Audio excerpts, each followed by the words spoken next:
माँ की कोख में कान्हा की भक्ति सीखी, वृंदावन का चमत्कार माधव दास सबसे खास। हरे कृष्णा। आज हम आपको मिलाने जा रहे हैं माधव प्रभु से। माधव जी राधे राधे। राधे राधे। हरे कृष्णा। हरे कृष्णा। माधव जी कितने साल की उम्र क्या हो गई है अब आपकी? अभी मेरी उम्र 10 साल है। और कौन सी क्लास में पढ़ रहे हैं? मैं 6th ग्रेड में पढ़ रहा हूँ। जब आपने शुरुआत की थी पढ़ाई की, अध्यात्म की, आपने सनातन धर्म के प्रचार प्रसार का संकल्प लिया था, तो शुरुआती दौर में कितने वर्ष के थे जब भागवत शुरू की थी आपने? मैं वैसे तो श्लोक पढ़ रहा था 2.5 साल से, बट कथा करना मैंने 5-6 साल से स्टार्ट किया। 5-6 साल की उम्र से स्टार्ट कर दिया। अच्छा, ये जो यात्रा है आपकी, इस यात्रा में शुरुआत के बाद फिर अब जो चल रहे हैं, पढ़ रहे हैं, कर रहे हैं, फिर धीरे धीरे क्या सब चल रहा है, बताइए आप जरा। बस यही उपदेश है कि चेतन महाप्रभु की वाणी जो है चेतन भागवत में बताते हैं, सुन सुन नित्यानंद सुन हरिदास, सर्वत्र हमारा ज्ञा कर प्रकाश, प्रति घर घर गया कर यही भिक्षा, भज कृष्ण बल कृष्ण कर कृष्ण शिक्षा, यही वाली बार कछु न भलाई बार, दिनम साने करी अच्छे अबार कई बार।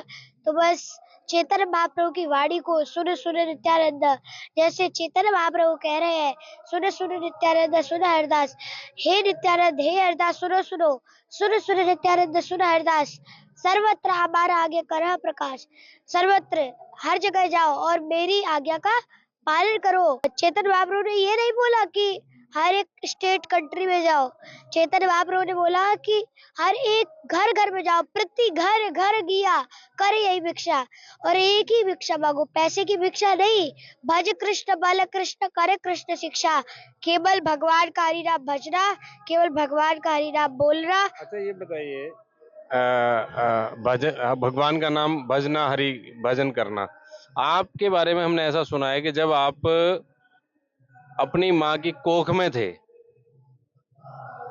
तब से आपने हरि संकीर्तन सुनना सीखना प्रारंभ किया, इसमें क्या सत्य है? मेरी माँ, मैं जब गर्भ में था तो मेरी माँ ने गोवर्धन की दंडवती परिक्रमा लगाई थी, तो गोवर्धन जी का बहुत आशीर्वाद है, क्योंकि जो गोवर्धन जी है बहुत सुंदर श्लोक भी आता है, नमस्ते गिरिराजाया श्री गोवर्धन इति नामिने अशेष क्लेश नाशाया परमानंद दायिरे। तो ऐसे गिरिराज जी ने मेरे पर इतना परम आनंद दिया मेरे को कि उन्होंने मेरे सारे कष्ट, मेरी मदर फादर कह रहे थे कि अरे हमें एक अच्छा सा लड़का हो, तो बस गोवर्धन जी की कृपा से मैं आज, उनकी कृपा से मैं अच्छा रहा कि मैं आध्यात्मिक में आ गया, और आप सभी संतों की कृपा ऐसी बरसती रहे, ऐसे गोवर्धन की कृपा बरसती रहे, जिससे मैं और आगे जा सकूं। आपके मदर फादर की विश थी कि एक अच्छा बच्चा, हमें लड़का पैदा हो, तो क्या आप अपने आप को अच्छा मानते हैं, या अच्छा बनने के लिए और क्या करना होगा? जी, प्रभुपाद जी तो केवल 22 प्रभुपाद जी तो बस 2 घंटे शयन करते थे, सोते थे, और वो भी सोते नहीं थे, आराम करते थे, रेस्ट करते थे। पर जो प्रभुपाद जी है 22 घंटे तक पूरा भगवान की भक्ति में लीन रहते थे। फिर भी प्रभुपाद जी हर अपनी किताब के पीछे लिखते हैं, I am trying to become a devotee, मैं भक्त बनने की कोशिश कर रहा हूँ। उसी प्रकार मैं अपने आप को अच्छा नहीं बनाता, प्रभुपाद जी जैसे हम कह रहे हैं हमें उसका अनुसरण करना है। हम कभी तो अच्छे बन नहीं सकते, प्रभुपाद जी तो 22 घंटे भगवान की भक्ति करते थे, फिर भी कह रहे हैं कि I am trying to become a devotee, मैं भक्त बनने की कोशिश कर रहा हूँ, तो मैं क्या लगता हूँ फिर? बहुत अच्छा जवाब आपने दिया। अभी सनातन धर्म को लेकर के पूरे देश भर में, विश्व भर में चर्चा है कि सनातन धर्म को विश्व में पूरा परचम फहराना है, और इस्कॉन के डिवोटीज देश भर में जा जाके, विश्व भर में जा जाके इसका प्रचार प्रसार करते हैं। तो आपकी आने वाले समय में यात्रा कैसी और क्या होगी, क्या चाहेंगे, क्या करेंगे आप?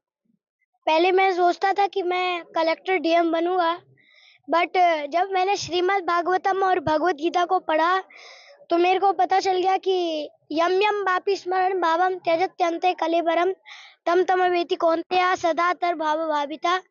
तो भगवत गीता में बता रहे हैं 8वें अध्याय के 6वें श्लोक में कि यम यम जैसा जैसा वापि स्मरण करेंगे, यम यम वापि स्मरणम भावम, हम जैसा जैसा भाव करेंगे, जैसा जैसा स्मरण करेंगे, कब?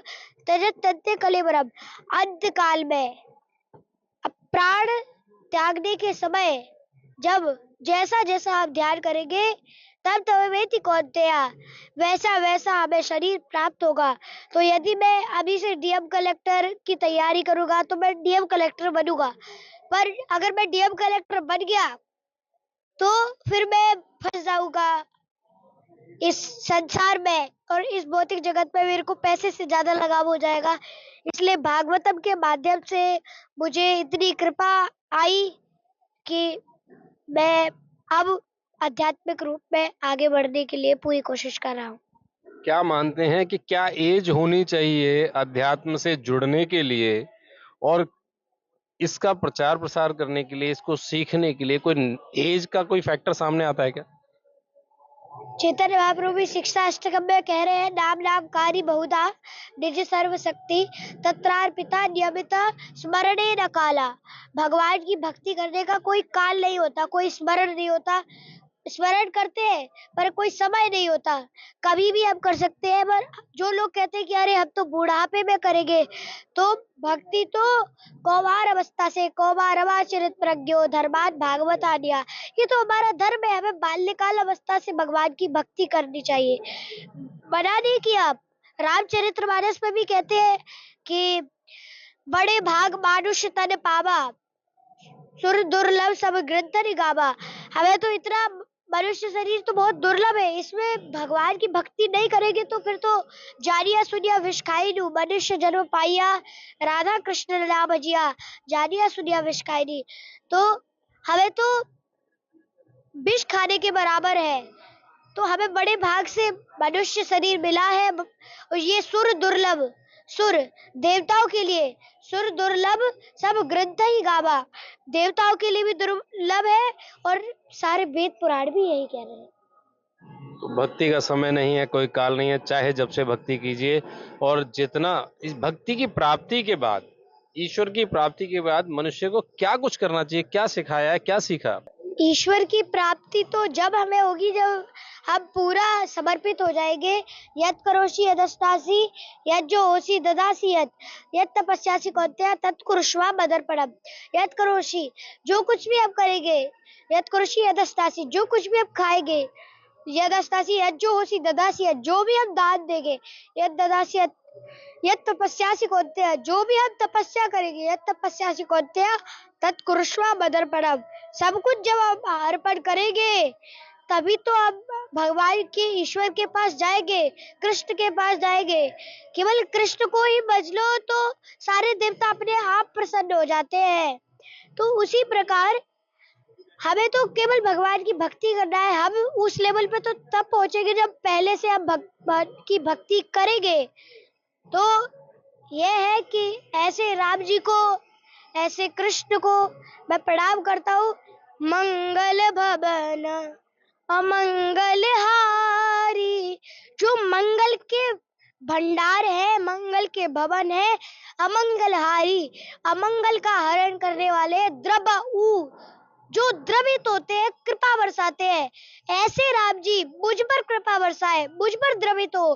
द्रबऊ सो दशरथ अजिर बिहारी, अजिर अर्थात आंगन होता है, तो जो दशरथ जी के आंगन में खेलने वाले, ऐसे राम जी मुझ पर द्रवित हो। जब राम जी हमारे ऊपर कृपा बरसाएंगे तभी हम ईश्वर के पास जा पाएंगे। माधव जी, एक जरूरी और बड़ा सवाल, कितनी भाषाएं आपने सीखी, कितनी भाषाओं के अलावा आपने कितने शास्त्र सीखे हैं, उपनिषद सीखे हैं, क्या कुछ एबिलिटीज हैं आपकी अभी? मैंने 21 ग्रंथ से मेरे को श्लोक याद है। वैसे तो मैं 50 ग्रंथ रोज पढ़ता हूँ, 100 श्लोक रोज रिवीजन करता हूँ, जिससे 30 दिन में 3000 हो जाते हैं। तो मैं 21 ग्रंथ से करता हूँ। भगवत गीता, भागवतम, ईशोपनिषद, उपदेशामृत, चेतन चरितामृत, मुकुंद माला स्तोत्र, भक्ति संदर्भ, हरि भक्ति विलास, हरि भक्ति सुधोदय, और चाणक्य नीति, गीत गोविंद, गरुड़ पुराण, वायु पुराण, विष्णु पुराण और कई सारे ऐसे ग्रंथ हैं। तो कलयुग में तो मंद सुबंध मते हो, मंद भाग्या उपाद्रता, कलयुग में ज्यादा स्मरण नहीं कर सकते हम। तो इस प्रकार के कई सारे ग्रंथों से मुझे 3100 श्लोक याद है। 3100 श्लोक जो आपको याद हैं, उन श्लोकों से आप क्या मानते हैं कि इस देश को, इस भारतवर्ष को सनातन से बढ़ावा देने के लिए, सनातन को मजबूत करने के लिए आपको कुछ और क्या सीखना ऐसा जरूरी है, क्या बताना जरूरी है, सनातन प्रेमियों को सिखाना जरूरी है, क्या कहेंगे इसमें? यही है कि हमें भौतिक चीजों में नहीं पड़ना है, क्योंकि हमारे जो मोदी जी है, मोदी जी भी समझ गए कि हमारा लक्ष्य क्या है। मोदी जी ने स्टेज पे बोला था, वृंदावन सो बर नहीं, नंदगांव सो गाँव, और बरसाना सो नंदगांव सो गाँव नहीं, और वृंदावन सो वन। तो इस प्रकार के मोदी जी ने बोला था। और मोदी जी ने ये भी बोला था कि भजो राम सीता, भजो राम सीता, इसी में है भागवत, इसी में है गीता। तो वह लक्ष्य समझ गए कि केवल राम और सीता, कृष्ण राधा का भजन करना है, यही एक सार है। इसी में भगवत गीता, भागवतम, सारे पुराण है। भगवान कहते हैं निज सर्व शक्ति, सारी शक्ति मैंने इसी में भर दी है। तो बस भगवान का हरि नाम जप लो, यही सार है, और सब बेकार है। अच्छा, अपने साथ के जो बच्चे हैं, आपके क्लासमेट जो हैं, आपके साथ पढ़ने वाले जो बच्चे हैं, आपके साथ खेलने वाले जो बच्चे हैं, उन बच्चों में किस प्रकार की रुचि आप देखते हैं, उनसे अलग क्या कुछ आप देखते हैं? मैं तो कुछ नहीं देखता, क्योंकि जितना खुद की अच्छाई हम सोचेंगे, हाँ, यदि कोई, हाँ, उपदेशामृत में बहुत सुंदर श्लोक आता है, ददाति प्रति गृह्णाति, गुह्यम आख्यति पृच्छति, भुक्ते भोजते चेवा षड्विधम प्रीति लक्षणम। तो ये जो 6 लक्षण है, ददाति प्रति गृह्णाति, हमें दान देना भी चाहिए और दान ग्रहण भी करना चाहिए। ददाति प्रति गृह्णाति, गुह्यम आख्यति पृच्छति, गुह्य बातें किसी को बतानी भी चाहिए, सीनियर भक्तों को, और यदि वो हमें कुछ बता रहे हैं तो हमें उसको श्रवण भी करना चाहिए। भुक्ते भोजते चैवा, हमें प्रसाद खिलाना भी चाहिए और हमें प्रसाद खाना भी चाहिए। पर ऐसा नहीं है कि जैसे, हाँ, हमें दूसरों की अच्छाई करनी चाहिए। यदि कोई हमारी अच्छाई कर रहा है तो हमें ये नहीं, अहंकार नहीं आना चाहिए। हाँ, आप अच्छाई सुनो, बट अहंकार मत लाओ। अगर एक बार अहंकार आ गया तो त्रिविधम नरकस्येदम द्वारम नाशत आत्मना, काम क्रोधस तथा लोभस, ये 3 प्रकार के जो नरक के रास्ते हैं, काम, क्रोध और लोभ, यदि हम इस 3 में पड़ गए तो फिर हम नरक में जाएंगे। बहुत बहुत धन्यवाद। इस तरह से आपने सुना, हमारे साथ रहे माधव प्रभु, जो बहुत छोटी सी उम्र से, यानी कि 2.5 साल की उम्र से माधव जी ने गीता का श्रवण करना शुरू कर दिया था, उसको पढ़ना शुरू कर दिया था, उसको समझना शुरू कर दिया था। यहाँ तक कि अगर इनके माता पिता की माने तो इनके परिवार का कहना यह है कि जब ये माँ की कोख में थे तब से भागवत गीता, सनातन धर्म, इन सब का प्रचार प्रसार कैसे होता है, क्या कुछ जीवन के लिए जरूरी है, ये सब सीखना शुरू कर दिया था।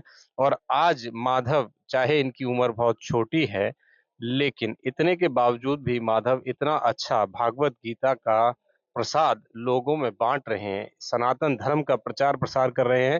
आपने सुना कि उन्होंने साफ तौर पे कहा कि वो डीएम एसएसपी यदि बन भी गए या इस मार्ग पे चले तो निश्चित तौर पे भौतिक दुनिया से जुड़ जाएंगे, जो कि वो नहीं चाहते।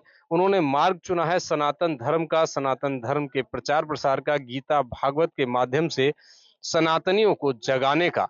ये एक बिरली अनुभूति हो सकती है, अद्भुत लक्षण हो सकता है, जो कि हर किसी के अंदर पाना बेहद मुश्किल सा लगता है।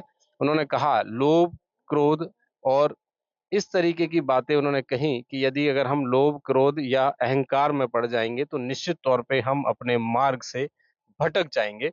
ऐसा मानना है माधव प्रभु का, जो साफ तौर पे कहते हैं कि आने वाले भविष्य में उन्हें इस देश में ही नहीं पूरे विश्व भर में सनातन का झंडा बुलंद करना है। समाचार सिटी 24 की हर ताजा तरीन खबर से यूं ही जुड़े रहने के लिए आप हमारे साथ यूं ही बने रहिए।